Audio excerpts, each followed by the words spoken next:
ಎರಡು ವಿಧದ ಒಂದು ಪ್ರಯಾಣವನ್ನು ಮಾಡ್ತಾನಂತೆ ಮನುಷ್ಯ ದೇಹವನ್ನು ಬಿಟ್ಟಾಗ. ಒಂದು ದೇವಯಾನ, ಎರಡನೆಯದು ಪಿತೃಯಾನ.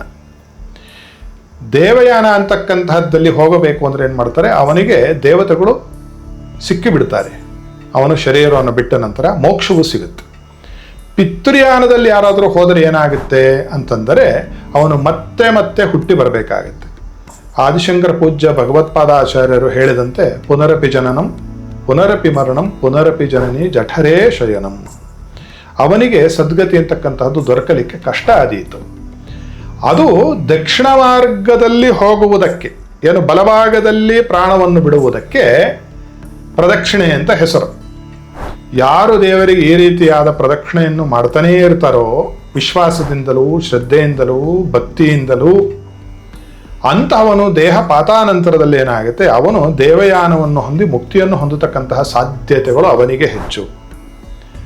ಆ ರೀತಿಯಾಗಿ ಪ್ರದಕ್ಷಿಣೆಯನ್ನು ಮಾಡದೆ ಇದ್ದವನಿಗೆ ಪಿತೃಯಾನವೇ ಗತಿ ಉಂಟಾದೀತು ಅಂತಕ್ಕಂಥದ್ದು ಯೋಗಶಾಸ್ತ್ರದಲ್ಲಿ ಬಹಳ ಸುಸ್ಪಷ್ಟವಾಗಿ ಹೇಳಿರ್ತಕ್ಕಂಥದ್ದು ಇದೆ. ಈ ರೀತಿಯಾಗಿ ಪ್ರದಕ್ಷಿಣೆ ಬರುವುದು ಅಂತ ಅದರ ಅರ್ಥ.